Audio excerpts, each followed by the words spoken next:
Without মানে minimum একটা education আমি আমার বাচ্চাকে ফিল্ডে ছাড়তে পারি না। কিভাবে বাচ্চাকে বলতে? কনসালটেন্ট।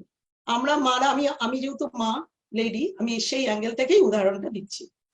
আমরা যখন বাচ্চাকে ফিল্ডে পাঠাই, যেখানে খেলতে পাঠাই চাই স্কুলে পাঠাই, আমরা কি করি? একটা অ্যাওয়ারনেস দিয়ে পাঠাই, বাবু এটা করো না, বাবু ওটা ধরবে না, ওই কথাটা বলবে না, ওর সঙ্গে এই ব্যবহার করবে। কেন এতটা অ্যাওয়ারনেস দেখায়? যাতে কি বাচ্চাটা যদি ফিল্ডে গিয়ে এই সব পরিস্থিতির মধ্যে পড়ে, সে যেন ঘাবড়ে না যায়, সে যেন ওভারকাম করে বেরিয়ে আসতে পারে। সো আমরা যখন আমাদের কাছে কোনো কনসালটেন্ট আসে, তখন আমরা তাকে শুধু কনসালটেন্ট কেন ভাবি? কেন ভাবি না সে আমার বাচ্চা? সে তো জানে না ফিল্ডের কিছু। তাকে যদি আমি মিনিমাম এক্সপিরিয়েন্স, মিনিমাম এডুকেশন না দিয়ে বাইরে ছাড়ি, তাহলে সেও তো কালকের দিনে নষ্ট হয়ে যেতে পারে। আমি তো বলবো এই ক্ষেত্রে ম্যাক্সিমাম হারিয়ে যায়। সো আমি একটা উদাহরণ, কয়েকটা ছোট্ট উদাহরণ দিয়ে আমি বোঝানোর চেষ্টা করছি। এই ক্ষেত্রে মোদি কেয়ারের ক্ষেত্রে কিরকম ভাবে আমি অ্যাওয়ারনেস করবো আমার বাচ্চাদের? আমি কি বলে ফিল্ডে পাঠাবো? না, ফিল্ডের কিছু অভিজ্ঞতা চাই। Middle class, Indian middle class family কিন্তু পৃথিবীর সেরা প্যাম্পার্ড কাস্টমার। পৃথিবীর সেরা কিভাবে? তাদের সব চাই, প্রোডাক্টস চাই, অফার চাই, ছাড় চাই, গিফট চাই, ব্যাগ ভর্তি করে আমার বাড়িতে পৌঁছে দিয়ে যাবে, কোনো প্রশ্ন করবে না, পয়সা চাইবে না, ইনস্টলমেন্টে পয়সা দেব।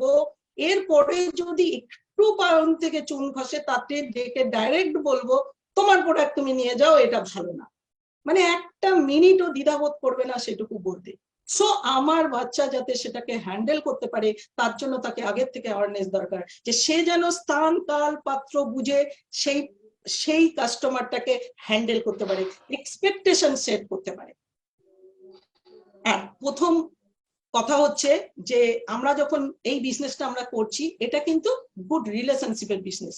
প্রথম দিন কিন্তু প্রোডাক্টস, কোম্পানি কিছুকে ম্যাটার করে না, ম্যাটার করে তোমাকে আর আমাকে। সো আমি যদি আমার গুড রিলেশনশিপকে বিল্ড করতে পারি, তাহলে কিন্তু ট্রাস্ট আসবে।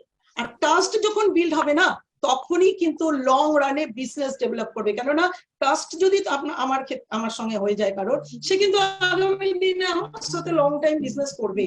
তো এটা হচ্ছে পিপল বিজনেস আর রিলেশনশিপ বিল্ড করার বিজনেস। কিছু ঘটে যাক, তুমি রিলেশন বিল্ড করে আসবে, চাই প্রোডাক্টস দাও চাই না দাও, আজ নেবে না তো কাল সে নেবে। ঠিক। এরপরেও আমি বলবো যে সবাই বলে, আমিও জানি, experience is the best teacher, ঠিক তো?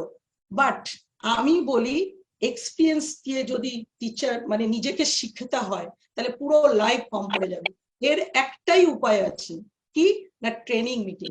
যেমন আমি বলি, রঞ্জিত স্যারের থেকে আমি যেটা শিখেছি, সাকসেস স্টোরিটা আমার কাছে ম্যাটার করে না, ম্যাটারটা কি করে যে উনি কোন কোন ভুলগুলো করেছিলেন, সেই ভুলগুলো আমি আর করবো না। কেন দ্বিতীয়বার আমি যদি ওই ভুলগুলোই করি, তাহলে আমি শিখে তারপরে করব।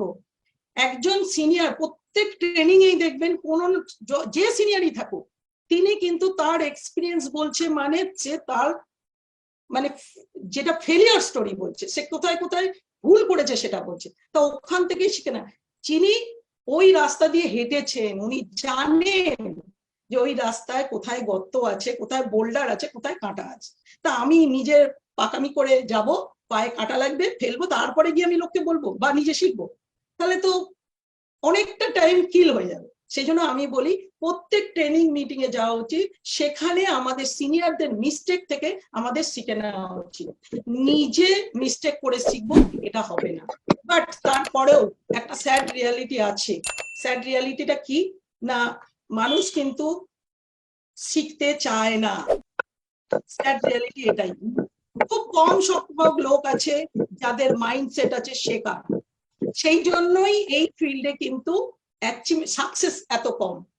সবারই দুটো পা, দুটো হাত, দুটো চোখ, কথা অল্প বিস্তর যাই বলা যাক, তাকে তো শিখিয়ে নেওয়াই যায়, বাট শেখার মেন্টালিটি নেই, শিখবো না।